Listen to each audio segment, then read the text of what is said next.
So today I'd like to talk about modesty. It's a fun subject. So really, the reason why I wanted to bring this into a parenting class is since having daughters, this has been much more on the forefront of our minds as parents for Jennifer and I. As both we're trying to find clothes that work for them, that are also still modest and attractive, and trying to encourage proper attitude. So that's kind of where I was thinking in bringing this in. We have a problem with modesty in America, and that includes the church.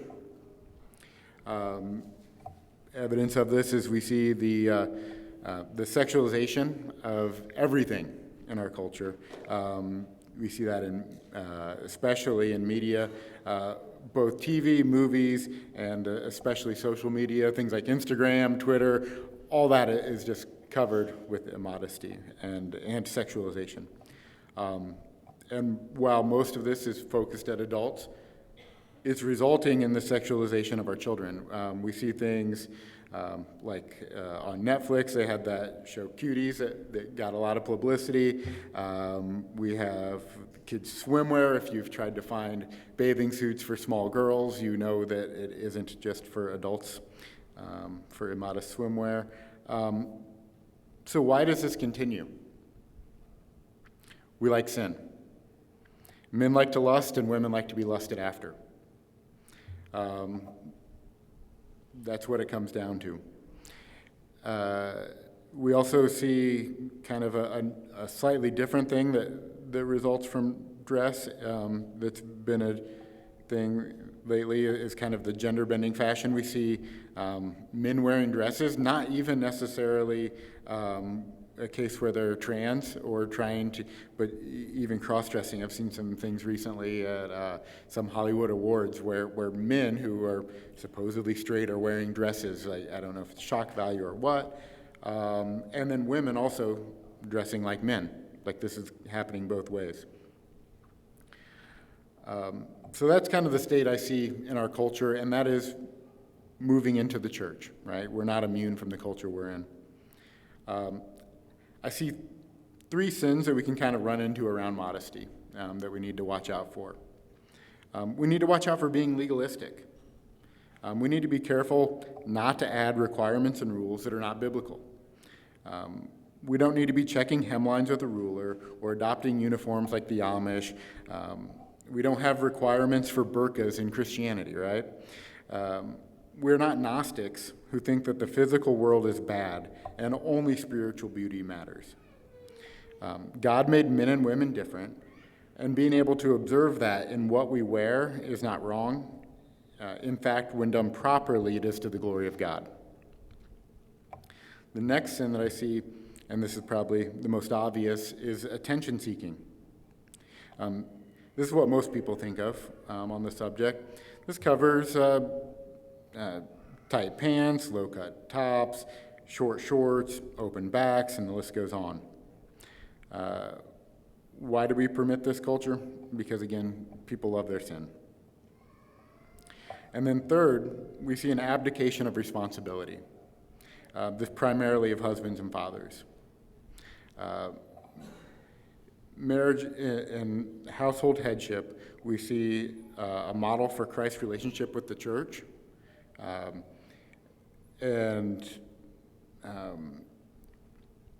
With that relationship between Christ and the church and a husband and a wife, we need to watch what we're saying about that relationship and the way we behave in our marriage. And I'll pull that out a little bit further as we get into this, but how that can be reflected in this. So in Ephesians 5:27, we get that so that he might present the church to himself in splendor, without spot or wrinkle or any such thing, that she might be holy and without blemish. So if that is what Christ wants for the church, his bride, isn't that what we should want for our brides, to be represented as holy and without blemish? And clothing communicates, right? It's not just words. What are we trying to communicate with our clothing, right? Like in Proverbs 7:10, we get, "And behold, the woman meets him dressed as a prostitute, wily of heart." What she is wearing is communicating who she is and what is going on. You're responsible for what your clothing says, even if that's in a language you don't speak, right? So naivety about what your clothes say isn't a fair defense. This would be like wearing a t-shirt with a foreign language on it, and you don't know what it says, and then going around people who speak that language. You're responsible for what you're communicating on your shirt, whether or not you know what it says. You're communicating something. If your clothing says that you're available, you either are or you're lying. Both of those are probably not a good thing to be communicating. It says something about your husband and father, that either he's a fool and allows it, or a coward who's afraid to confront.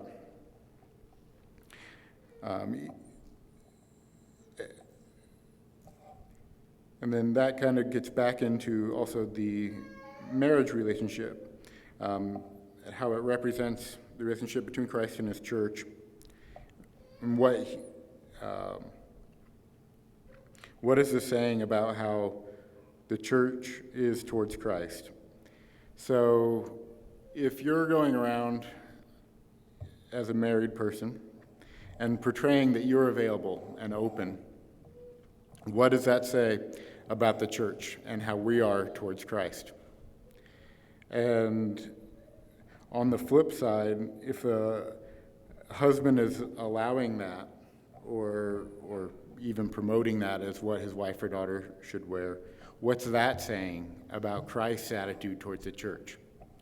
While one may be accurate on one side, the other is definitely a lie. Culturally, we've abandoned most standards. Less than 100 years ago, pants weren't even normal for women. This has led us into a place of not really being sure where to draw the lines and having some difficulty with this. By no means saying that pants shouldn't be allowed for women. That wasn't what I was trying to get at there. But that our standards have shifted so much in such a short period of time, it's left us in kind of whiplash culturally. And much of that has been to the point of the fashion industry intentionally deconstructing America's Christian moral values. This has slowly been destigmatized with more and more exposure of skin in swimsuits and in regular clothing. There's a reason that for a long time, the best-selling Sports Illustrated issue has been the swimsuit edition, right? The same reason for the popularity of beach volleyball, right? It's not that fascinating of a sport.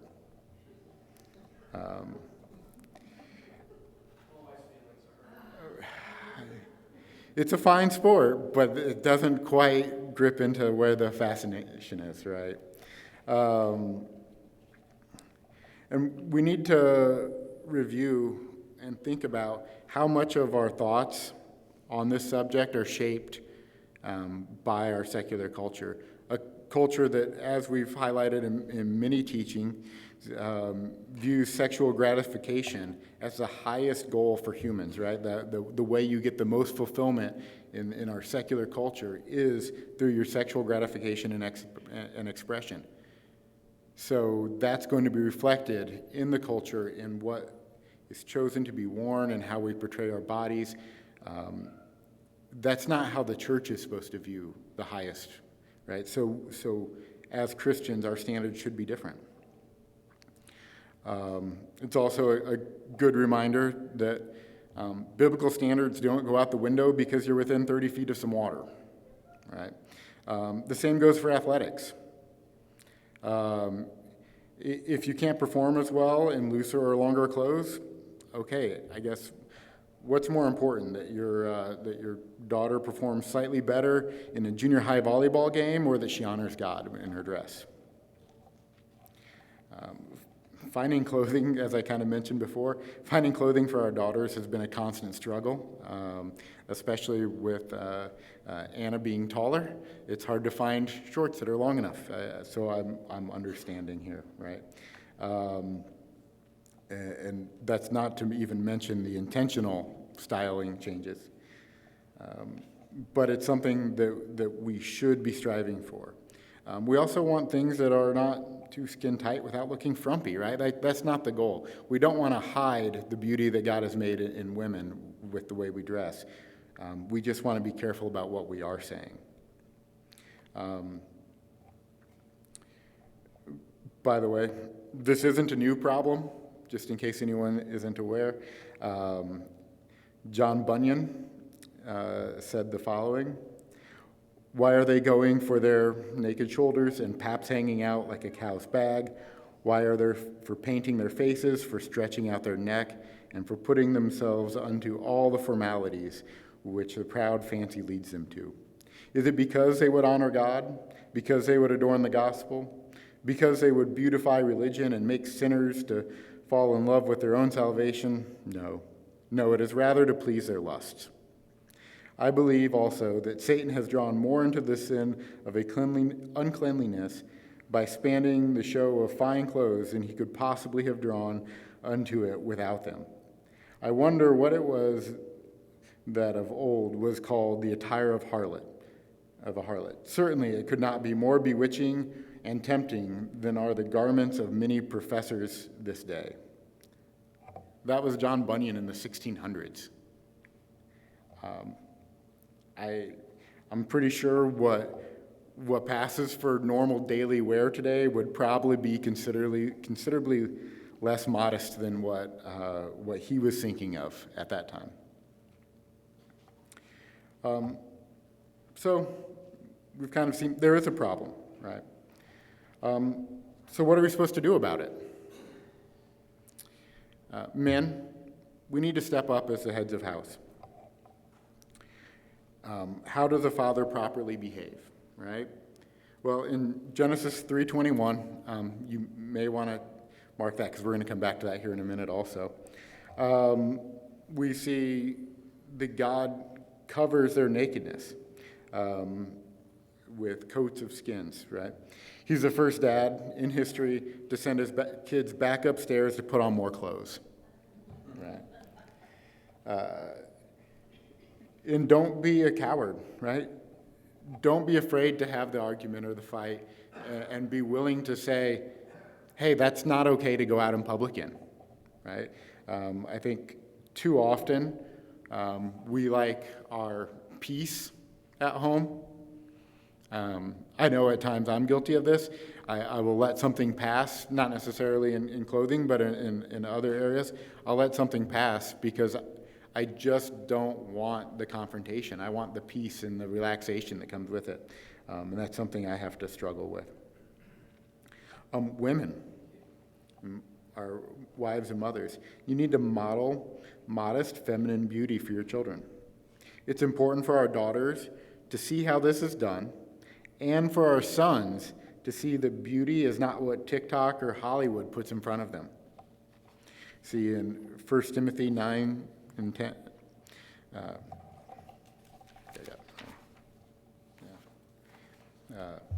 likewise, also that women should adorn themselves in respectable apparel with modesty and self-control, and not with braided hair or gold or pearls or costly attire, but what is proper for women who profess godliness with good works. We see here that there is an expectation of adornment. It's just what you're going to adorn with. This is a charge against ostentatious dress, but it's also to instruct women to adorn their heart first and the feminine beauty that will proceed from that. So this isn't a, hey, we should throw out everything again and hide the beauty that God has given women. It's a focus issue, right? So the focus is on the heart first, and then what will proceed from that. As we're kind of thinking through, I think the first part here, we can all agree on what's the definition of nudity, right?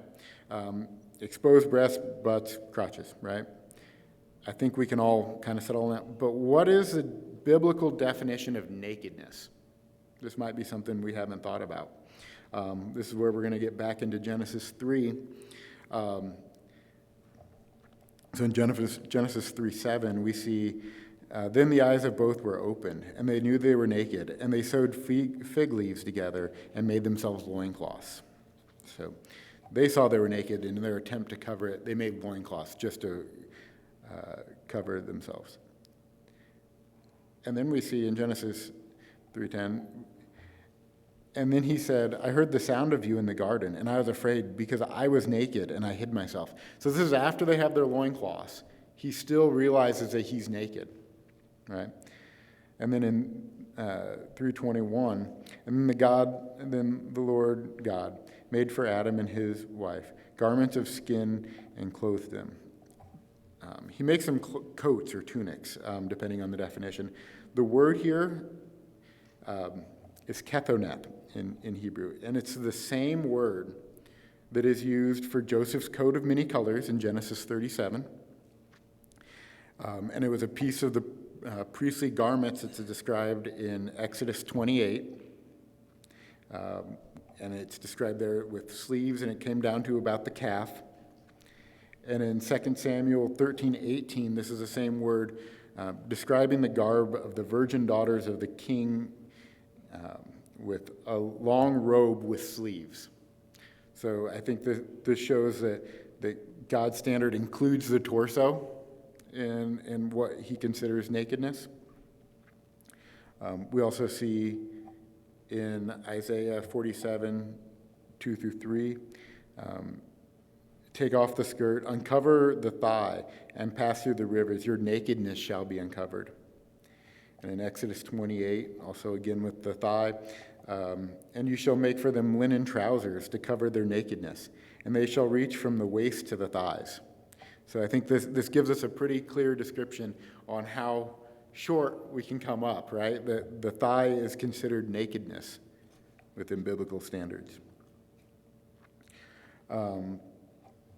Beyond what I take as the biblical standard for dress, kind of above the knees and the torso covered, I think the next thing to ask, and this is where we kind of get into a little bit of cultural standards, right? Because there's some biblical standards that are going to hold true throughout, but there's cultural things, right? Some things that are okay to do in one culture would be immodest in another, and we have to be aware of the kind of the context and setting when we're talking about this. But what are your clothes saying? You can look at your clothes and know this. But along that lines, here are some things that I've come across that can help you know what the clothes are saying. What is attention being drawn to, right? This is not something that is necessarily exposed, but what's being highlighted? Where are lines in the clothing pointing to? This is kind of more of what's being pointed out. When you look at someone wearing this, where are your eyes going to go based on the colors and the patterns and the cut of the outfit, right? Things like extreme high heels. You know what they do, and it doesn't have to do with how they look on your feet, and that's their purpose. So this isn't saying no high heels, right? But when you get to a certain point, it is to make a woman's butt look different. Like that's the purpose of the extreme high heel. Clothing that's too tight. This isn't just if you can tell if the quarter in your pocket is heads or tails, right? Like there's some point before that where it's too tight. Too little clothing, right? Seems obvious, but are you covering yourself properly? As parents, four questions that you might want to ask your daughters when she asks about an outfit or if she looks okay. First of all, put down what you're reading or whatever else you're doing and pay attention, because she's asking. Don't just be like, yeah, honey, yeah, you look fine. I'm looking at the paper or the magazine, whatever. So first question, please turn around. Walk across the room. Sit down, cross your legs, uncross them. And the fourth question, if needed, are you crazy? Often pushback's given against modesty without ever giving a standard, right? How close to nakedness are you okay with? How short is too short? How low cut is too low cut? How tight can pants be? This is, we're not even getting into yoga pants there. There are songs about men lusting after women in tight jeans. So I think that if that is a beyond, then we should probably consider yoga pants, if they're not covered, to fall under that. Those who want this liberty and push are the first that would also ask what rule is being violated if confronted. So if you don't have some standards, the people who want to say, well, we shouldn't have a set standard, are also the first to say, well, what's wrong with this? Where do you find the letter that says that this is too short, or this is too low cut, or the straps are too thin, or any of that? I think that shows that we need to work in our different spheres to figure out what is proper for those and to help define that. That doesn't mean those are necessarily biblical rules, but maybe what's appropriate for the home isn't appropriate for church or to wear to the grocery store, or there are different levels of appropriateness, right? Another question that I've come across, is it okay to be immodest if your husband's okay with it or even encourages it? As I've kind of looked into this and prayed about it, no.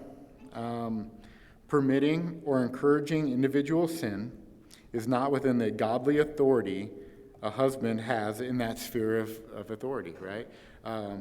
That would be the ability to tell someone to sin. This would be the same as if the church or the state told you that in their circles of authority that you were to be sinful. Even if the area that they are telling you that in falls under their purview, if they instruct you to sin, that's a violation of their authority that's God-given. Kind of my final word on this is we can't just have these values. We need to discuss them with our children. We need to explain the why behind our standards. One benefit to our wicked world is there are lots of opportunities to talk about what is not appropriate and why. The magazine rack at the grocery store checkout line is a great example of a modest dress for both men and women. You need to talk about this, otherwise your children will believe that this is acceptable. This is what they're seeing. And this also gives you the opportunity, without pointing out people in real life in the store, to show what is appropriate dress and what is not, and what is God-honoring and what is not. I think there's sometimes some conflict on this, where people say, well, what's important is what's inside and what you intend and what you believe. And that's true. But there's also what's on the outside that's important. So inward obedience isn't enough on its own, and outward obedience isn't enough on its own. You really need both for on this subject.